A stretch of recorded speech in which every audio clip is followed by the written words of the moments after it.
তাফসীরুল কোরআন মাহফিল আপনি লিখেছেন, এটা কি করে উপস্থাপন করা লাগে মানুষের সামনে, এটা আল্লাহ শিখিয়েছে। আল্লাহর ওই ধরনটা আমরা সামনে নিয়ে আসি, নাকি আমি মন মতো বলবো? মন মতো বলবো?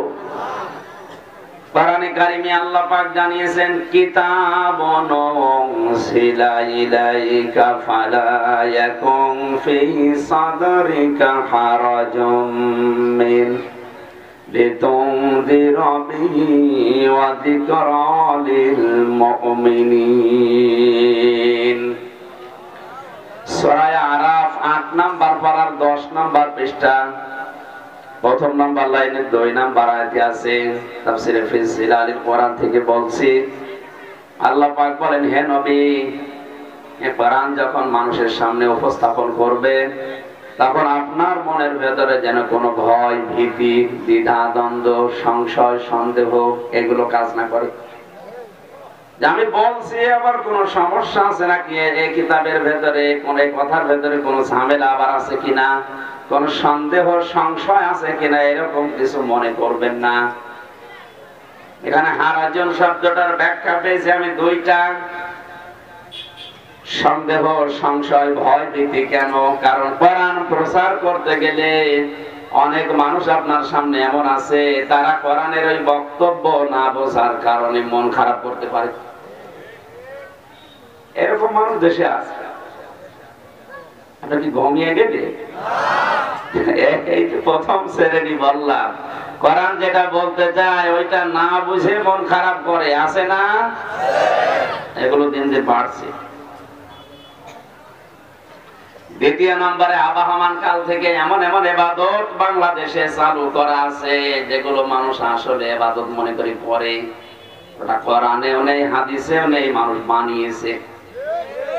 তাফসীর করতে গেলে ওটা খুলে যাবে, ওপেন হয়ে যাবে, মুক্ত হয়ে যাবে। কারণ তাফসীর মানে খুলে ফেলা। তাফসীর মানে কি?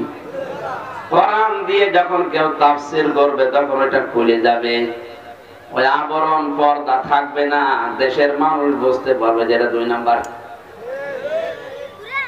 তখন যারা আপনাকে নিয়ে এসেছিল ওরা হাদিয়া তো নজর নিয়াজ বাদ দিয়ে সেটা তাড়াও দিতে পারে। এটার ওদিকে তাকাবেন না। কোরআনে কারীম প্রচার করার জন্য কোনো ভয়, ভীতি, দ্বিধা, দ্বন্দ্ব যেন আপনার মনে না আসে।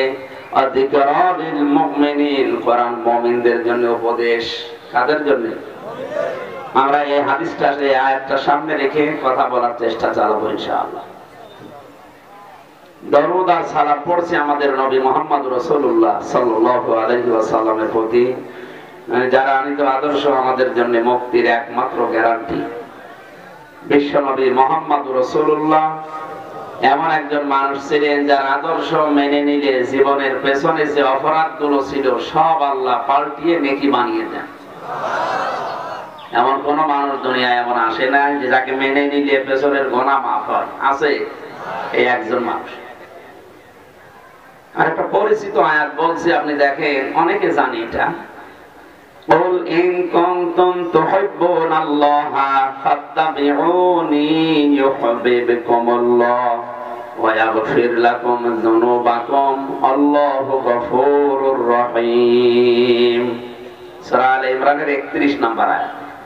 এই আয়াতটা নিয়ে বিভিন্ন মানুষ বিভিন্ন কায়দায় ব্যাখ্যা করছে। যে যেদিকে আছে, মিনাল্লাযিনা ফাররাকু দীনাহুম ওয়া কানু শিয়া কুল্লু হিজবিন বিমা লাদাইহিম ফারিহুন। হে নবী, আপনি দেখবেন মানুষ বিভিন্ন দল বিদলে বিভক্ত হয়ে আছে, আর যে যেই দলে আছে ওই দলের কর্মসূচি নিয়ে, নিয়ম নীতি নিয়ে আনন্দে আছে। এজন্য এই আয়াতটা কোরআনে আছে, যে যেদিকে আছে ওইদিকে টেনে টেনে ব্যাখ্যা করে। আমরা স্পষ্ট করে বলছি, আমরা কোরআনের দাওয়াত নিয়ে এসেছি, এখানে দল কি বেদল কি ওইটা দেখার দরকার নেই। আমরা কোরআন থেকে কিছু নিতে চাই। এখানে যে শব্দগুলো আছে, আলেম যেহেতু আছে যারা, ওনারা বুঝবে, আপনারা শুনে। আল্লাহ পাক বলেন, নবী আপনি বলুন, ইন কুনতুম তুহিব্বুনাল্লাহ, যদি তোমরা দাবি করো আল্লাহ তোমাকে ভালোবাসি। এ দাবি আমাদের আছে না? বলেন বলেন। যে ধর্মের লোক হোক, তার সে ধর্মের দেবতাকে সে ভালোবাসে। আমরা যেহেতু মুসলিম, আমাদের মালিক যিনি আল্লাহকে আমরা ভালোবাসি, দাবি আমাদের সকলের। আল্লাহ বলেন দাবি যাদের আছে ফাত্তাবিউনি, এই দাবির জন্য রাসূলের অনুসরণ করা লাগবে। কার? দুনিয়ার কোন মানুষের নাম এই জায়গায় আল্লাহ দেননি। আল্লাহ নাম দিয়েছেন উসওয়াতুন হাসানা, উত্তম আদর্শ, তার নাম রাসূলুল্লাহ, আল্লাহর রাসূল। এখানে কিন্তু মুহাম্মদ ইবনে আব্দুল্লাহর নামটাও দেননি, কারণ তিনি 1 থেকে 40 বছর পর্যন্ত রাসূলুল্লাহ ছিলেন না, তিনি ছিলেন মুহাম্মদ ইবনে আব্দুল্লাহ, আব্দুল্লাহর ছেলে মুহাম্মদ। কথা বুঝতেছেন?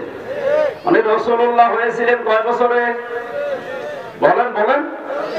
40 থেকে 63, এই 23 বছরে তিনি আর মুহাম্মদ ইবনে আব্দুল্লাহ ছিলেন না, তিনি হয়ে গেছেন রাসূলুল্লাহ। এনাকে অনুসরণ করার জন্য, অনুকরণ করার জন্য, দেখে দেখে চলার জন্য আল্লাহ তার ভালোবাসার প্রমাণ দিতে বললেন। এখানে একটা একটা করে যদি হাত ধরে বলা হয় আল্লাহকে ভালোবাসেন, ও এক বাক্যে জবাব দেবে হা না না। এই হা যারা বলবে তাদের এটা প্রমাণ করার জন্য রাসূলের অনুসরণ, অনুগত্য মাস্ট বি করাই লাগবে। এখন এই অনুসরণ কি আংশিক না পূর্ণাঙ্গ? বলেন না কেন? কেউ যদি পূর্ণাঙ্গ অনুসরণ করে, আয়াতের পরে আল্লাহ 2টা পুরস্কারের ঘোষণা দিয়েছেন।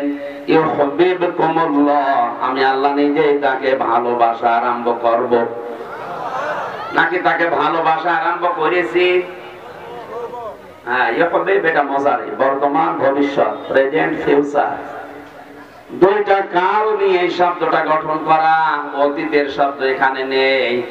আয়াত দিয়ে প্রমাণ হয় যখন থেকে আপনি রাসূলের অনুসরণ, অনুকরণ শুরু করবেন, ওই সময় থেকে আল্লাহ আপনাকে ভালোবাসা আরম্ভ করবে। আর আল্লাহ যদি কাউকে ভালোবাসেন, ওয়াগফির লাকুম যুনুবাকুম, ইয়াগফির এটাও মজারে, এটাও বর্তমান ভবিষ্যৎ, জামবুন 1 বছর, যুনুব বহু বছর। আল্লাহ যদি কাউকে ভালোবাসা শুরু করে, ওর জীবনের অপরাধ সবগুলো মাফ করে দেয়। তাহলে এটা পেলাম আমরা কিসে? রাসূলের অনুসরণে। কিসে? বলেন না কেন? আমি আবার বলছি রাসূলের অনুসরণে ঠিক, কিন্তু এটা কি আংশিক অনুসরণ না পূর্ণাঙ্গ? এবার আপনি নিজের দিকে তাকিয়ে বলেন তো, আপনার 3.5 হাত বডির ভেতরে এই রাসূলের অনুসরণ আংশিক না পূর্ণাঙ্গ? আপনি মাথা থেকে পা পর্যন্ত খেয়াল করেন তো আছে কিনা। বিশ্ব নবীর চুলের মতো আপনার চুলের কাটিং হয় না। আপনি কাট দিয়েছেন শাহরুখ কাটিং, মেসি। এরপরে নিচে যত নামবেন একটাও তো মিলছে না আপনার সাথে। আপনার বিবেক কি বলে আয়াত দ্বারা? আপনার অনুসরণ হচ্ছে, আমিও জানি, দেখছি, আংশিক, পূর্ণাঙ্গ না। তাহলে পূর্ণাঙ্গ অনুসরণ যদি কেউ শুরু না করে, এটা শরীর গেল 3.5 হাত বডি, এরপরে পরিবার আছে, সমাজ আছে, রাষ্ট্র আছে, আন্তর্জাতিক জীবন আছে, সবগুলো মিলাবেন। পুরাটা মিলিয়ে যখন দেখি যে না, আমরা তো অনুসরণ হচ্ছে ঠিক, কিন্তু আংশিক, পূর্ণাঙ্গ হয় না, এই জন্য আল্লাহ আমাদের এখনো ভালোবাসা আরম্ভ। সহজ কথাগুলো বোঝে না, খালি উল্টা দিক থেকে।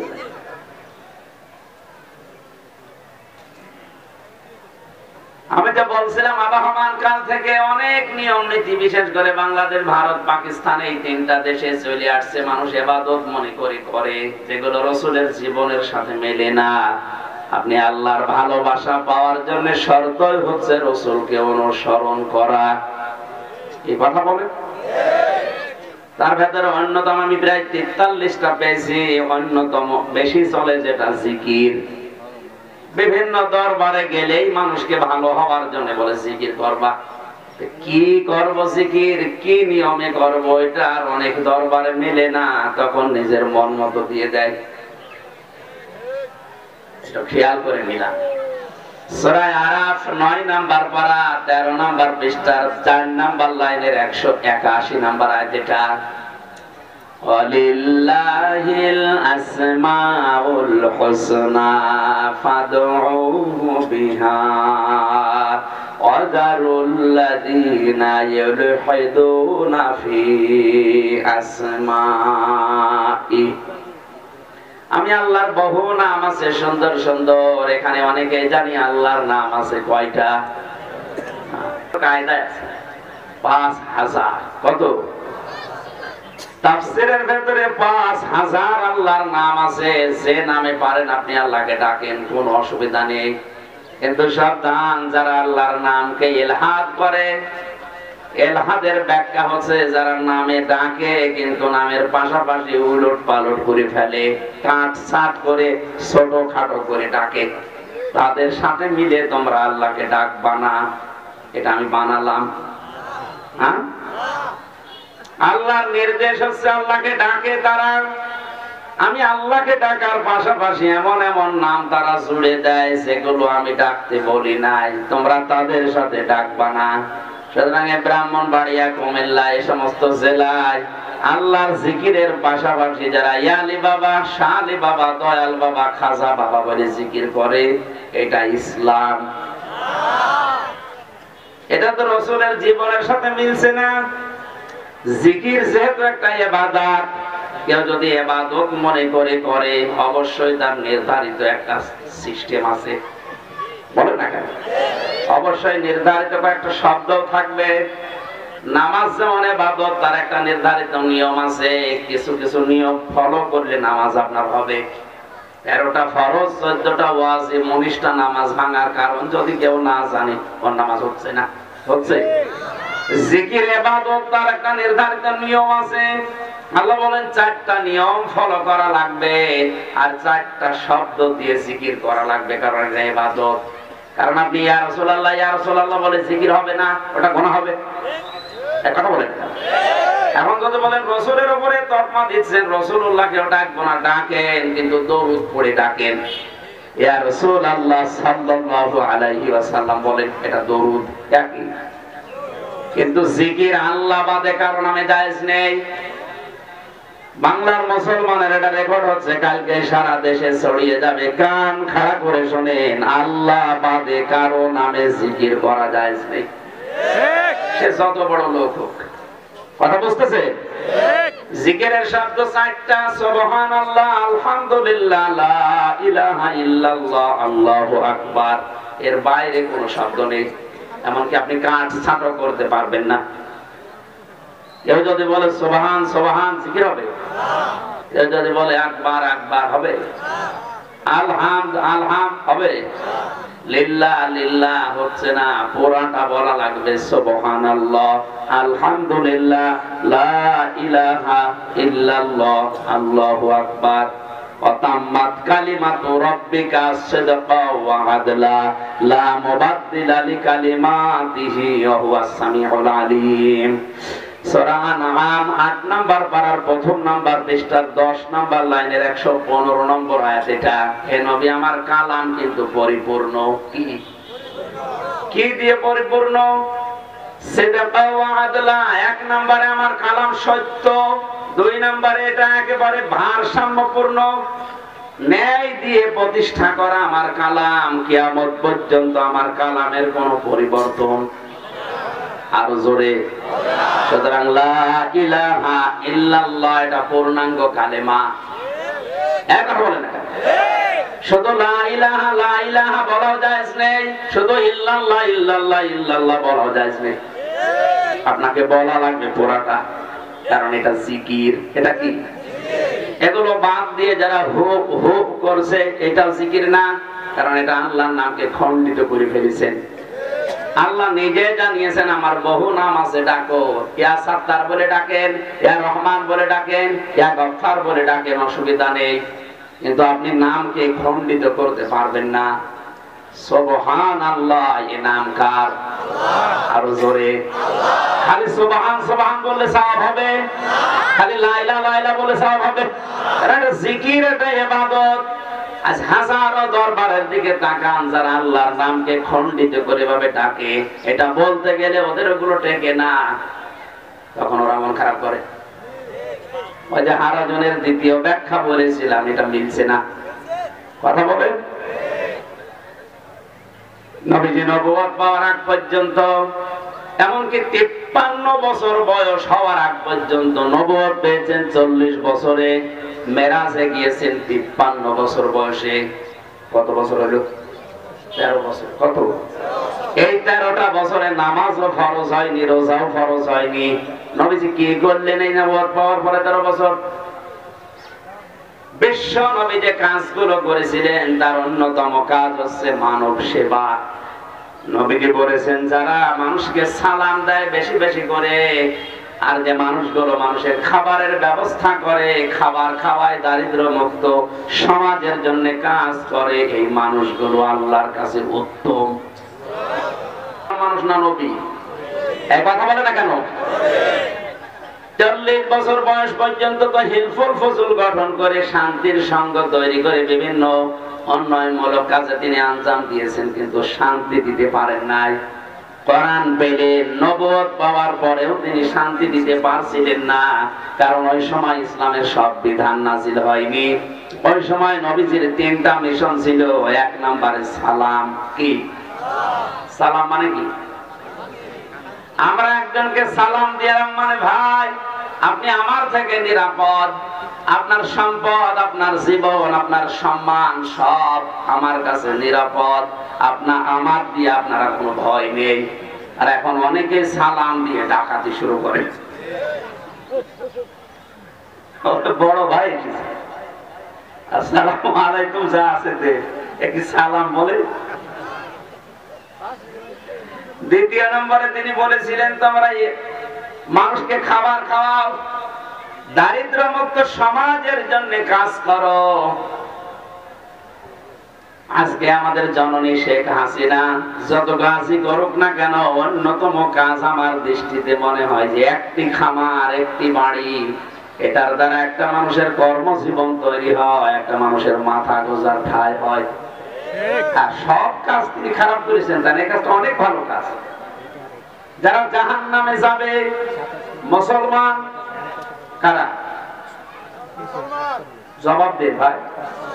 মুসলমান জাহান্নামে যাবে, ফেরেশতা জিজ্ঞাসা করবে কেন আসলে?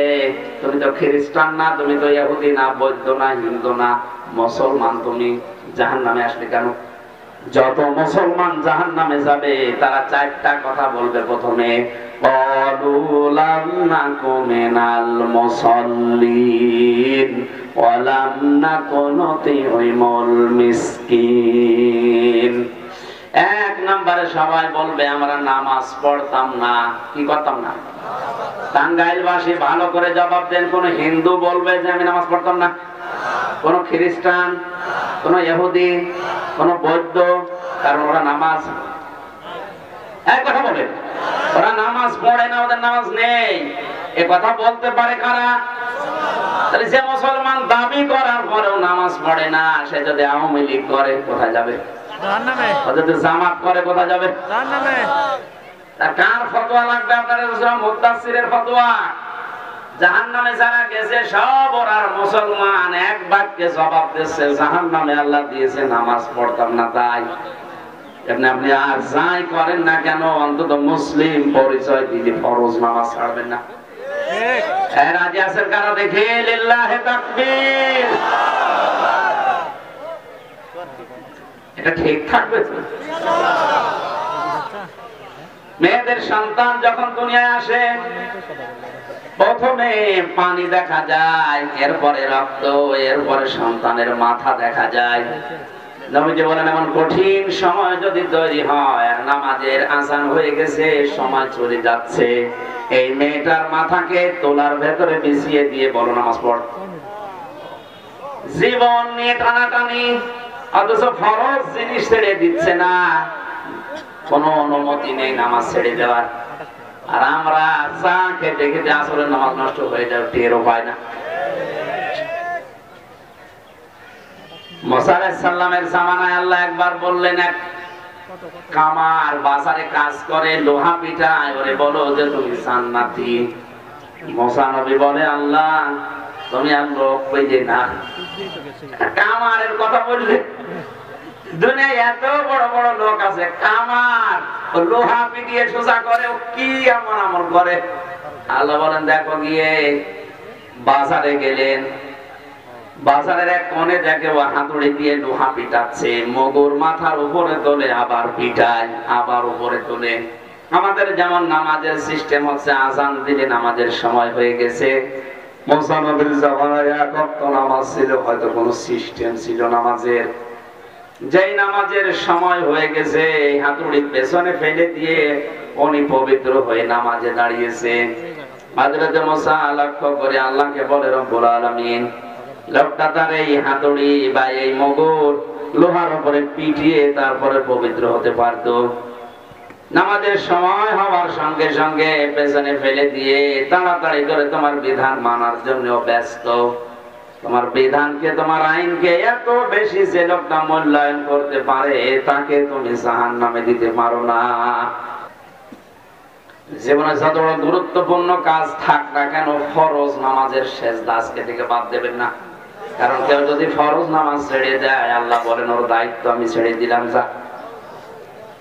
আল্লাহ পাক যদি কারো দায়িত্ব ছেড়ে দেয়, আমার মনে হয় এক সেকেন্ডও বেঁচে থাকা আপনার নিরাপদ ভাবে সম্ভব না।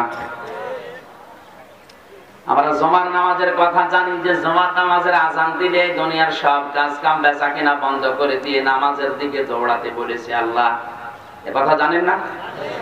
জুমার দিনে দুই আয়াত পড়া হয়, জানো দিয়ালিস সালাতি মিন ইয়াউমিল জুমআতি ফাসআউ ইলা যিকরিল্লাহি ওয়া দারুল বাই'। যখন জুমার দিন আযান দেওয়া হয় সব কাজ কাম বন্ধ করে দিয়ে তাড়াতাড়ি দৌড়াও নামাজের দিকে। কেন এই আয়াতটা দিলেন?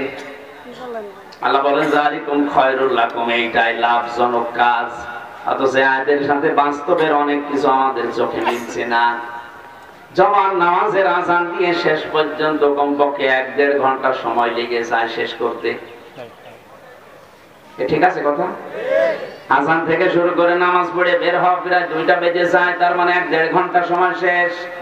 অথচ আল্লাহ বলেন এটা লাভজনক কাজ। কেন বললেন এটা? বাস্তবে আমরা দেখি অনেক মানুষ 1-1.5 ঘন্টায় 5-7 লাখ টাকা কামাই করে এই দেশে আছে, তাও বৈধ ভাবে। ডাক্তার মতিয়ার রহমান উনি এক একটা সিজার করার সময়, অপারেশন করার সময় পিত্তথলির পাথরগুলো কম্পিউটারের মাধ্যমে বের করতে পারে 15 মিনিটে। 15 মিনিটে কমপক্ষে 1,20,000 টাকা করে নেয়। 1 ঘন্টায় যদি 4টা করে 5 লাখ। কথা বলেন, আধা ঘন্টায় আরো 2টা করলে 7 লাখ। আল্লাহ বললে 1.5 ঘন্টা নামাজ আদায় করলে তোর লাভ হবে। আমরা দেখছি না, ওর 1.5 ঘন্টা নামাজ না পড়ে অপারেশন করলে ওর 7 লাখ টাকা লাভ হচ্ছে। তাহলে আল্লাহর এই কথার সাথে বাস্তবের মিল নেই, এ কোরআন মিথ্যা। আর এটা দিয়েছেন কেন? এই কারণে দিয়েছে, কারণ নামাজ যে সমাজে নেই, নামাজ যে পরিবারে, যে রাষ্ট্রে নামাজ চলে না, নামাজের শিক্ষা নেই, ওখানে আপনি 1.5 ঘন্টায় 7 লাখ টাকা উপায় করবেন, ঠিক আছে, বৈধভাবে। টাকাটা নিয়ে আপনি মনে করেন 2 কিলো দূরে আপনার বাড়ি যাওয়ার সময় ছিনতাইকারী, ডাকাত, সন্ত্রাসী, চাঁদাবাজ এরকম যারা আছে তাদের কবলে পড়ার সম্ভাবনা নেই। তারা যদি টাকা চায়, যদি দিতে না চান মেরেও ফেলতে পারে, তখন টাকাও যাবে, জানও যাবে। কিন্তু যে সমাজে নামাজ আছে, নামাজের শিক্ষা আছে, নামাজের শিক্ষা 4টা, ওই নামাজের শিক্ষাগুলো বাস্তব জীবনে যাদের আছে, ওই সমাজে 7 লাখ না 7 কোটি টাকা নিয়ে বাড়িতে গেলেও কেউ টাকাবে না। এই জন্য আল্লাহ বলেছেন এটা লাভজনক কাজ। তো সেই সিস্টেম আমরা তৈরি করতে পারিনি, এই জন্য রাতের বেলা বাড়িতে যাওয়া তো সোজা, তারপর ওনার পাহারাতে করে বাঁচা যায়। রাতে আমরা 3টা জিনিস রাস্তাঘাটে দেখি, রাতে রাত যত গভীর হয় রাস্তায় 3টা জিনিস পাওয়া যায়। একটা হচ্ছে বক্তা, একটা কুত্তা, আর একটা পুলিশ। রাগ করার দরকার নেই, কারণ আমরা রাস্তায় থাকি। রাত গভীর হলে হয় যায় কোনো বক্তার সাথে দেখা হবে, না পুলিশের সাথে, না কুত্তার সাথে। কথা বলছে না, এই সিস্টেমটুকু পালন করছে, তাও নিরাপদে একটু জানা যাচ্ছে। যদিও ও হাত গুটিয়ে বসে থাকতো, আর নামাজের শিক্ষা যা চলছে আমাদের দেশে, এখানে ফরজ নামাজটা বাদ দেওয়া কোনো মতেই যাবে না, যেহেতু রাষ্ট্রীয়ভাবে নামাজটা নেই। এটা সরকারের দায়িত্ব ছিল রাষ্ট্রীয়ভাবে নামাজটা কায়েম করে দেওয়া। 53 বছর হয়ে গেল, মুসলমান বারবার ঘুরে ঘুরে আসে, কিন্তু এই বিধানটা আজও আমরা রাষ্ট্রীয়ভাবে পাই না। আমাদের দুর্ভাগ্য। আমাদের যিনি আছেন দায়িত্বে, আমাদের জননী শেখ হাসিনাকে আমরা আহ্বান জানাবো, আপনি আবার হয়েছেন দায়িত্বশীল, নামাজটা অন্তত মরণের আগে আমাদের দেশে রাষ্ট্রীয়ভাবে চালু করে দেন, তাহলে নিরাপদ থাকতে পারবো। পুলিশের ডিউটি কমে যাবে। 24 ঘন্টা 24 ঘন্টায় মাদুল্লাহ ভাই তো পুলিশ, 24 ঘন্টা এদের ডিউটি, 1 সেকেন্ড তো খালি নেই। একটু ঘুমিয়ে আছেন, এখন যদি ডাক দেয় আবার চলে যেতে।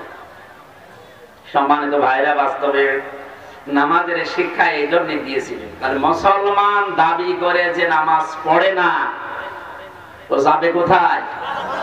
এই ফতোয়া হামজার তার ছাড়বেন নামাজ, আর ছাড়বেন যে দুনিয়া একদিকে চলে যাক, সব হারিয়ে যাক, কিন্তু আমি ফরজ নামাজ ছেড়ে দেব না ইনশাআল্লাহ।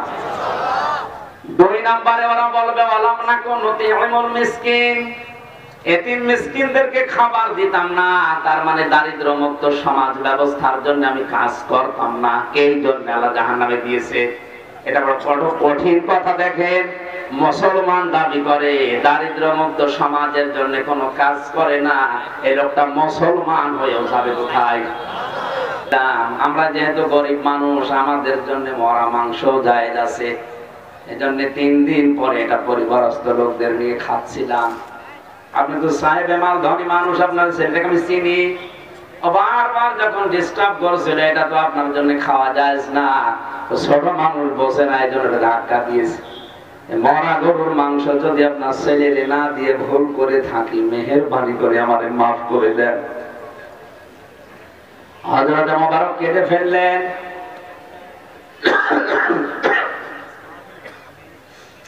ডাক দিয়ে বলে, আল্লাহর বান্দা, আমার এলাকায় বাস করেন, এত বড় কষ্টে আছেন, আমি খোঁজ নিতে পারি না, কিয়ামতের দিন আপনি আমারে আসামি বানাবেন না। এক দৌড়ে বাড়িতে গেলেন, হজে যাওয়ার যে টাকাগুলো ছিল সব নিয়ে আসলেন। বললেন, ভাই আমি ফরজ হজ করেছি, নফল হজে যাচ্ছিলাম, আমার দরকার নেই, এই টাকাগুলো নেন, খাবার কিনে পরিবারস্থ লোকদের খাওয়ান, বাকি টাকা ব্যবসা বাণিজ্য করে আপনি প্রতিষ্ঠিত হন, এ টাকা আমার আর জীবনে ফেরত দেওয়া লাগবে না, সব আমি আল্লাহর জন্য আপনারে দিয়ে দিলাম। 45 দিন পর হযরত মোবারকের বন্ধু এসে বলে, ভাই তুমি হজ থেকে কবে আসলে? হযরত আব্দুল্লাহ বিন মোবারক বলে, কই আমি তো এবার হজে যাইনি। বন্ধু বলে, কি বলে? আমি যখন কাবা শরীফ তাওয়াফ করছিলাম, দেখলাম তুমি আমার সামনে। আমি যখন শয়তানকে পাথর মারতে গেলাম, দেখলাম তুমি আমার সামনে। সাফা মারওয়া দৌড়াদৌড়ি করছিলাম, দেখলাম তুমি আমার সামনে। সত্যি করে বলো তো, হজ থেকে কবে আসলে? হযরত মোবারক বলেছেন, বন্ধু আমি হজে যাইনি, তবে আমার হজের টাকাগুলো আমার এক গরিব প্রতিবেশীকে দিয়ে দিয়েছি। ওই অতবাকি স্বপ্ন দেখানো হচ্ছে, মোবারক তুমি হজে আসো নাই, কিন্তু এই গরিব বেচারার জন্য প্রতিবেশীর দিকে তাকিয়ে তুমি যা করলে, আল্লাহ তোমার এই দানে এত বেশি খুশি হয়েছে, একটা ফেরেশতাকে তোমার আকৃতি ধারণ করিয়ে হজের যত কাজ আছে আল্লাহ নিজে সব সম্পাদন করে দিয়েছে। আরে বছরে আরাফাতের ময়দানে যত লক্ষ লক্ষ মানুষ হজ করতে এসেছে, তোমার এই দানের ওসিলায় আল্লাহ সবার হজ কবুল করে নিয়েছে। শুধু নিজে খেয়ে পরে বাঁচবেন, মানুষের খবর নেবেন না, এইটার নাম ইসলাম না। এই জন্য প্রধানমন্ত্রীর এই কাজটার দিকে তাকিয়ে বলেছি, জীবনে যদি কিছু কবুল না হয়, হযরত মোবারকের এই দানটা যদি কবুল হতে পারে, শেখ হাসিনার এই প্রকল্পটা কবুল হবে। ওনারে আল্লাহ কবুল করে মাফ করে দেয় যদি আমাদের ক্ষতি আছে। হ্যাঁ, এজন্য মানবতার জন্য কাজ করা লাগবে। বঙ্গবন্ধু সেতু, যেটা বিশেষ করে এই যে পদ্মা সেতু, বঙ্গবন্ধু টানেল, দেখার মতো যে কাজগুলো, 3 বছর তো ভেতরে কিছুই জানতাম না, বের হয়ে অন্তত রাস্তাঘাট আর এই কয়েকটা কাজ দেখে যা মনে হচ্ছে, আর কিছু। অনেকে বলে ধার করে করেছে, ঋণ করে করে দেখেন করেছি, এরকম একটা কলিজা আছে কার আপনার? যেভাবে করেছে তো আপনার জন্যই তো করেছে। আগে এই জায়গায় 5 ঘন্টা 7 ঘন্টায় মাওয়া ঘাটে দাঁড়িয়ে থাকা লাগতো, এখন 5 মিনিট 7 মিনিটে চলে যাচ্ছে। এই কাজগুলো নবীজি নবী হওয়ার পরে 13 বছর একাধারে, উনি তো ওই সময় নামাজও পড়েননি, রোজাও রাখেননি, কি করেছিলেন? এই কাজ করেছিলেন। এই জন্য আমরা বিশ্ব নবীর আদর্শ অনুসরণ শুধু আংশিক না, শুধু নামাজ পড়া রোজা রাখা টুপি মাথায় দেওয়া এটা ইসলাম। পূর্ণাঙ্গ অনুসরণ যখন শুরু করার সিদ্ধান্ত নিয়ে মানুষ মাঠে নামবে, তখন তার পেছনের অপরাধগুলো আল্লাহ মাফ করে তাকে ভালোবাসা শুরু করবে। জোরে বলেন সুবহানাল্লাহ। এভাবে পূর্ণাঙ্গ অনুসরণ করার তৌফিক দিন আমিন।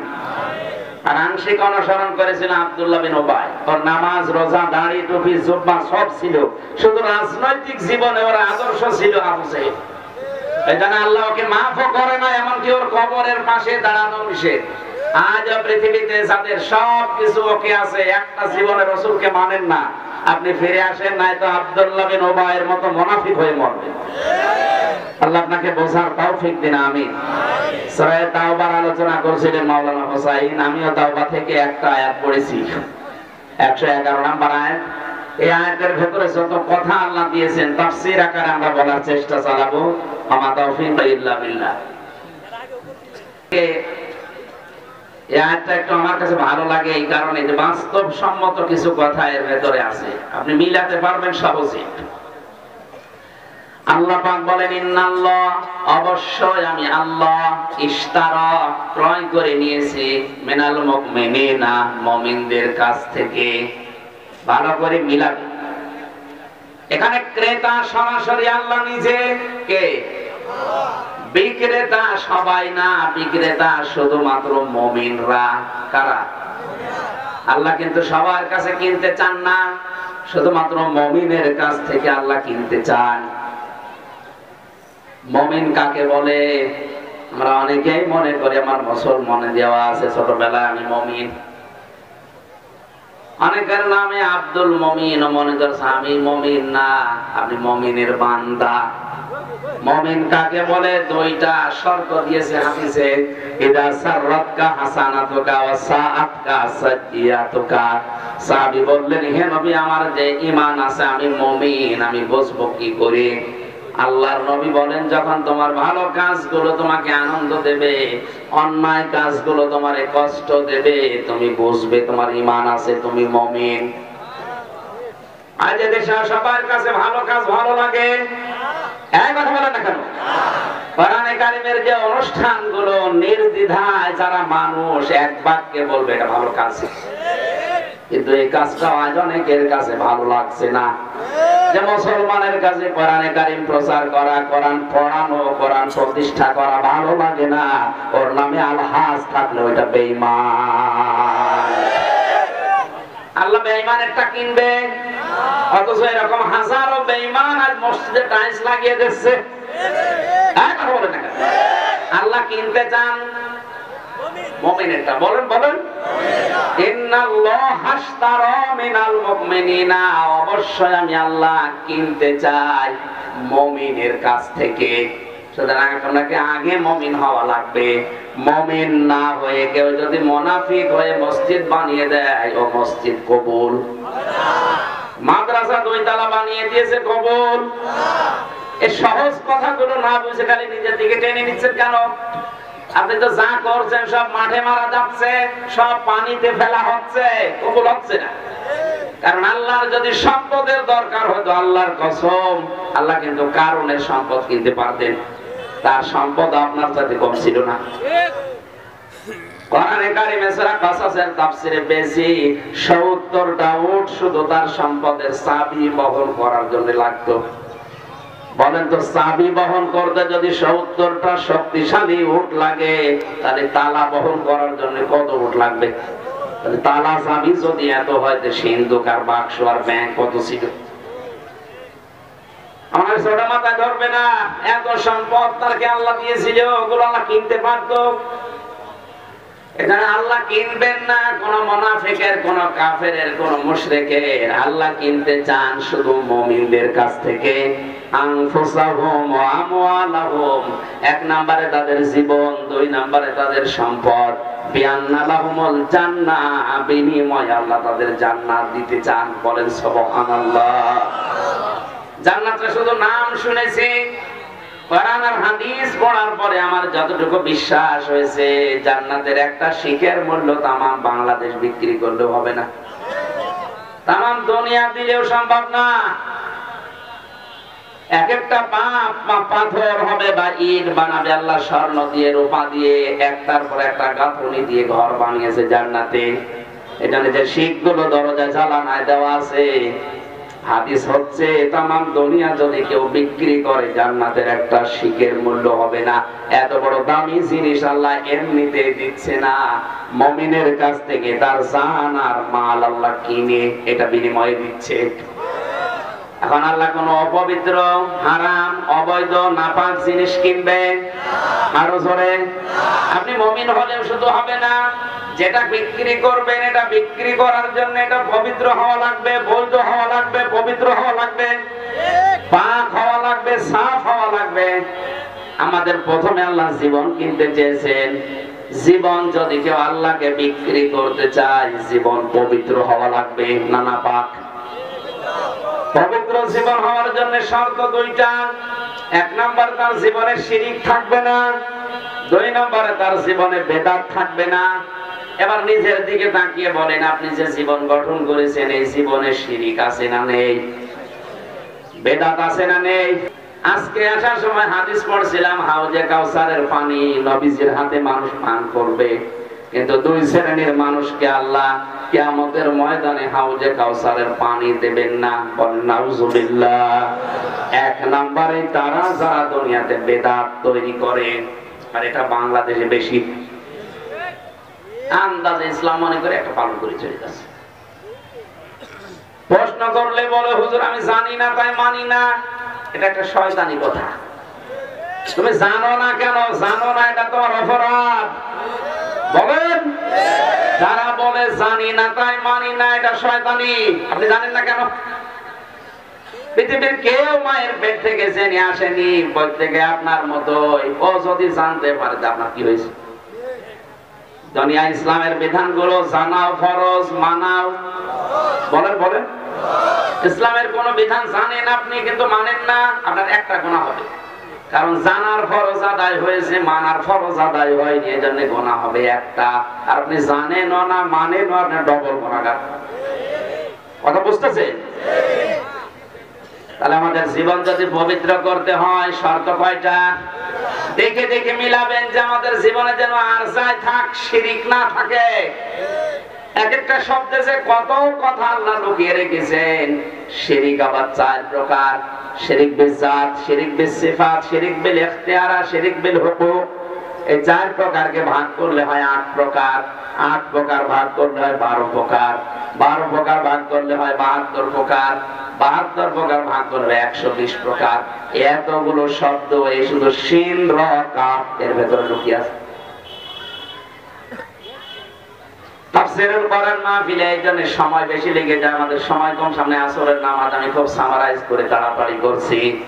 আল্লাহ আমাদের জীবন কিনতে চায়, অপবিত্র নাপাক জীবন আল্লাহ কিনবে না। কাবা শরীফ যারা তাওয়াফ করেছে, যেখানে বসে আছে, কাফনের ওই কাপড়টা পরনে দিয়ে আর গায়ে জড়িয়ে আল্লাহকে বলা, লাব্বাইক আল্লাহুম্মা লাব্বাইক, হে আল্লাহ আমি হাজির হয়ে গেছি, আমার নামটা তুমি লিখে নাও। আল্লাহ বলেন, এই হামজা দাঁড়া, কাবা শরীফ তাওয়াফ করার আগে দাঁড়া, তুই বল লা শারীকা লাকা লাব্বাইক, আল্লাহ আমি মুশরিক না, আমি কিন্তু শিরিক করি না, আমি আর যাই করি আমি শিরিক। বলেন বলেন। অথচ কৌশলে জাতিকে আজ মুশরিক বানানোর চেষ্টা চালাচ্ছে অনেকে। যারা ক্ষমতার উৎস জনগণ বলে এরা মুশরিক। বলেন, ক্ষমতার উৎসকে আপনি মানতে পারেন না সেটা আলাদা, কিন্তু এ কথা বিশ্বাসও করা যাবে না, বলাও যাবে না ক্ষমতার উৎস জনগণ। এটা বলে যদি কেউ মারা যায় ও মুশরিক। আর মুশরিকের জন্য দোয়া করাও জায়েজ নেই। নবী তার চাচা মুশরিক ছিল, আবু তালেব হাত তুলেছিলেন, আল্লাহ আমার চাচাকে মাফ করে দাও। আল্লাহ বলেন হাত নামান। কার জন্য হাত তুলেছেন? আপনি জানেন না আপনার চাচা মুশরিক? বলেন তো, নবীজির দোয়া যদি আল্লাহ ফেরত দিয়ে দেয় চাচা মুশরিক, আর বাংলাদেশে টাটকা মুশরিক মরে যাচ্ছে, আর আমরা দোয়া করে জান্নাতে দিয়ে আসছি, মনে হয় যে কন্ট্রাক্টরে নিয়েছি। আমি শুধু হাসির খোরাকি দেয়নি, আপনি সাবধান হন। আর যাই করে শিরিক করা যাবে না। শিরিক করলে আল্লাহ ওই স্বামীর মতো রেগে যায় যে স্বামী বাড়িতে যেয়ে দেখে তার স্ত্রী অন্য লোক নিয়ে ঘুমিয়ে আছে। এটা কেউ কেউ মেনে নিতে পারে? আরো জোরে বলেন। আল্লাহ পাক ঠিক ওই কায়দায় রাখেন। কারণ কি, একেবারে বীর্য থেকে শুরু করে হামজা বানিয়েছে। দুনিয়ায় আর কারো কোনো কিছু নেই, সবটাই কার ক্ষমতা? বীর্য থেকে শুরু করে হামজা পর্যন্ত কার ক্ষমতা? মায়ের বুকের উপরে যে খাবারগুলো আল্লাহ রেখেছিলেন, এটাও দুনিয়ার মানুষ তৈরি করেন, এটা আল্লাহ বানিয়েছে। আল্লাহ পাক এই জন্য সবচাইতে বেশি রাগ করেন বান্দার উপরে ওই সময় বান্দা যখন শিরিক করে ফেলে। সে বুঝে করুক আর না বুঝে করুক। আমাদের দেশে অনেকেই না বুঝে এটা করে। আপনি এই জন্য শিরিকটা ভালোভাবে বোঝা লাগবে, শোনা লাগবে। 2 নম্বরে কোনো বেদাত করা যাবে না। আল্লাহ বলেন 2 নম্বরে আমি তোমাদের সম্পদ কিনতে চাই। কি সম্পদ? অবৈধ সম্পদ হলে হবে পবিত্র। বলেন কি? সম্পদ পবিত্র করার 9টা পদ্ধতি আছে। বারবার টাকাকে খালি গোসল করাবেন। হ্যাঁ, এখানে মাল শব্দ আল্লাহ দিয়েছেন বহুবচন, আমওয়াল। মালের বহুবচন আমওয়াল। আমরা অনেকে এতদিন মনে করতাম মাল মানে আবুল মাল, নাকি আমাদের আগেরটা কামাল। মাল মানে কি? সম্পদ আছে, এর ভেতরে উত্তম সম্পদ আল্লাহ রাসূলের দৃষ্টিতে আল্লাহওয়ালা নেককার মেয়ে লোক। সুবহানাল্লাহ বলতে পারেন না? হযরত ওমর বলেন যে বাড়িতে একটা আল্লাহওয়ালা নেককার মেয়ে লোক আছে, ওইটা মেয়ে লোক না, ওইটা আল্লাহর জান্নাতের একটা টুকরা। আর দুনিয়া কুল্লুহা মাতাউন ওয়া খায়রু মাতা'id দুনিয়া ইমরাতুস সালিহা। পৃথিবীতে সবকিছুই সম্পদ, রাসূলের দৃষ্টিতে উত্তম সম্পদ আল্লাহওয়ালা নেককার মেয়ে লোক। আর নেককার মেয়ে লোকের বৈশিষ্ট্য 4টা। 1 নম্বরে ওইটা আল্লাহর নবীর দৃষ্টিতে নেককার। শুধু নামাজ পড়া, রোজা রাখা আর কালো বোরকা পরায় নেককার হওয়া যায় না। ভালো করে শুনেন, নেককার মহিলা ওইটা যে মহিলা তার স্বামী বাড়িতে আসলে দুনিয়ার সব কাজ বাদ দিয়ে স্বামীকে খুশি করার জন্য সর্বাত্মক চেষ্টা করে, এটা নেককার মহিলা। আজ এই এতটুকু স্যাক্রিফাইস অনেক মহিলার ভেতরে নেই। এই জন্য হাজারো পুরুষ মানুষ পরকীয়া প্রেম করে। এই একজন এলাকায় মনে হয় এগুলো শুরু হয় না। সম্মানিত মা বোনেরা, আপনার একটুখানি এই ব্যবহারের কারণে ওর মনটা যখন সারাদিন কর্মজীবনের পরে খারাপ হয়ে যায়, তখন লাইন করা শুরু করে। এজন্য নেককার হওয়ার জন্য নবীজি কত সূক্ষ্ম জায়গায় হাত দিয়েছেন। দুনিয়ায় যত বড় কাজ থাক, মেয়েদের সব কাজ বাদ। স্বামী আসলে বড় ইবাদত স্বামীকে সময় দেওয়া। 2 নম্বরে স্বামী যেটা পছন্দ করে, স্বামীর ওই কাজ যদি জায়েজ হয়, আপনার জীবন থাকতে ওইটা পছন্দ করা লাগবে। আমি সহ এখানে যত স্বামী আছে জিজ্ঞাসা করেন তো, প্রতিটি স্বামী পছন্দ করে, চাই যে তার বিয়ের পরে মা বাবা তার সাথে থাক। কথা বলেন না কেন? বলেন বলেন। কিন্তু আমরা দেখতে পাই হাজারটার ভেতরে 998টা মহিলা এটা চায় না। আপনি শুধু নামাজ পড়ে রোজা রেখে কালো বোরকা পরে মনে করছেন আমি জান্নাতি হয়ে গেছি। নেককার হওয়ার 2 নাম্বার গুণ এইটা, আপনার স্বামী যেটা পছন্দ করে, চায়, ভালোবাসে, ওটা যদি জায়েজ হয়, আপনার জীবন থাকতো এটা মানা লাগবে। আজ হাজারো পরিবারে মা বাপকে আলাদা করে বা বৃদ্ধাশ্রমে পাঠিয়ে দিয়ে সংসারটা জাহান্নাম বানিয়ে ফেলেছে। শুধুমাত্র নারী নির্যাতনকারী পুরুষের বিরুদ্ধে মামলা নেয়, পুরুষ নির্যাতনকারী নারী যে আছে মামলা হয় না। আচ্ছা, আলেম বলেন আর জালেম বলেন, সব পরিবারে এখন এই একই অবস্থা। অথচ হাদিস, এই হাদিসটা প্রচারিত করে না, প্রচারও নেই দেশে। খালি নামাজ পড়েন, রোজা রাখেন, কালো বোরকা পরেন, হয়ে যাবে। কে বলেছে আপনাকে? স্বামী যেটা পছন্দ করে ওটা জায়েজ হলে আপনাকে পছন্দ করাই লাগবে, মাস্ট বি, নয়তো আপনি পারবেন না। হযরত আসিয়ার জন্য আল্লাহ নিজে জান্নাতে ঘর বানিয়েছিলেন এই একটা কারণে। যখন তার হাতের ভেতরে ব্রেক লাগিয়েছে, মাথার ভেতরে গরম তেল ঢেলে দিচ্ছিল, ওই সময় তিনি স্বামীর জন্য বরদোয়া করেননি। ডাক দিয়ে বলেছিলেন, মাবুদ, আমার এই অত্যাচার দেখে তুমি যেন রাগ করো না, তুমি আমার স্বামীর অত্যাচার থেকে আমাকে বাঁচাও, কিন্তু আমার স্বামীকে গজব দিও না। এ কি ভালো স্বামী? এর মতো জানোয়ার স্বামী দুনিয়ায় কারো আছে? নিজের স্ত্রীর হাতে ব্রেক লাগিয়েছে, পায়ের ভেতরে শলাকা লাগিয়েছে, মাথার উপরে গরম তেল ঢেলছে, শুধু আল্লাহর বিধান মানে এই কারণে। এরপরও স্বামীর জন্য তিনি বরদোয়া দেননি। জিবরাইল যখন জান্নাতটা সামনে নিয়ে এসেছে, বলে, আল্লাহ জান্নাত নিয়ে এসেছে, ধন্যবাদ, তুমি একটা ঘর ওই জান্নাতে আমার জন্য বানাও, যেখানে বসে বসে তোমারে দেখা যায়।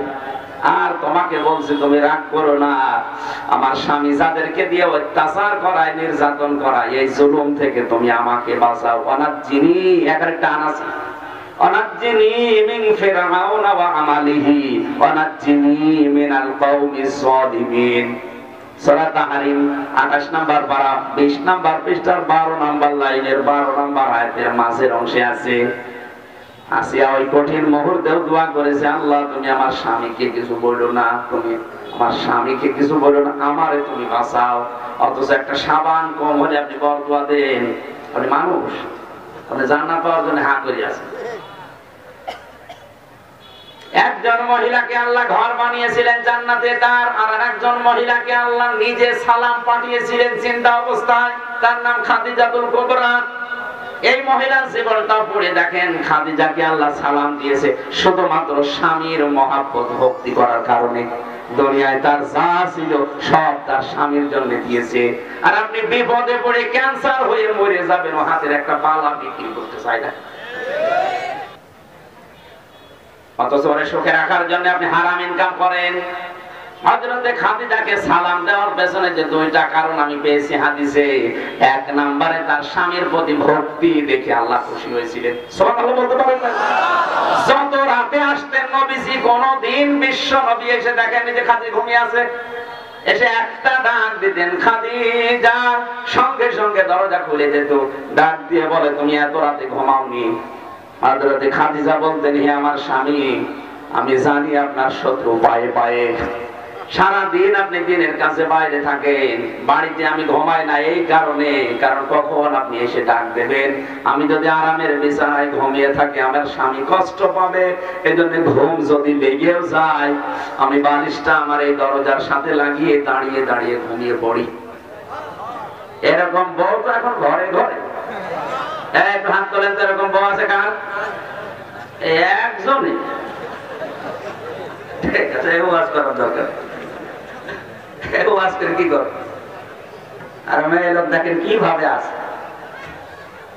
একটা স্বামী হাত তুলতে পারে না, একটা বুড়ো হাত তুলেছে মনে হয় বউ নেই। যার হাত তোলার কথা তারা কেউ হাত তোলে না। না, শুধু হাসির জন্য বলি না, সম্মানিত মা বোনেরা মনে করছেন আমি নামাজ পড়ি, 5 ওয়াক্ত রোজা রাখি, তাহাজ্জুদ পড়ি, আমার গালো বোরকা আছে, আমি জান্নাত পাবো না, পাবে কে? জান না। স্বামীর প্রতি ভক্তি হযরতে খাদিজা আপনার আদর্শ হওয়া দরকার ছিল। আপনি কোথায় পেছনে পড়ে আছে তাসলিমা নাসরিনের মতো, খালি স্বামী পাল্টায়। আল্লাহ আমাদেরকে হেফাজত করুন। 4 নম্বরে স্বামীর সম্পদ এবং সন্তান ইসলামের দিকে চালানোর জন্য মেয়েরা চেষ্টা করবে। আমি মনে হয় আয়াতটা শেষ করতে গেলে আসরে নামাজ 2 মিনিট আছে, আর বলতে পারছি না। আগামীতে কোনো জায়গায় নিয়ে আসলে রাতে নিয়ে আসবেন, দিনের বেলা মাহফিল হয় না। এখানে নিয়ে আসেন, রাতে নিয়ে আসেন, রাত 8টা, 8:30, 9টায় তুলে দেবেন, একবারে রাত 10টা, 11টা, 12টা পর্যন্ত। এই দিনের বেলায় ছাতায় মানুষ গ্যাঞ্জাম করে, আমারও কথা ভুলে যায়। আগামীতে দেখবো ইনশাআল্লাহ। আল্লাহুম্মা আমিন। ربنا ظلمنا أنفسنا وإن لم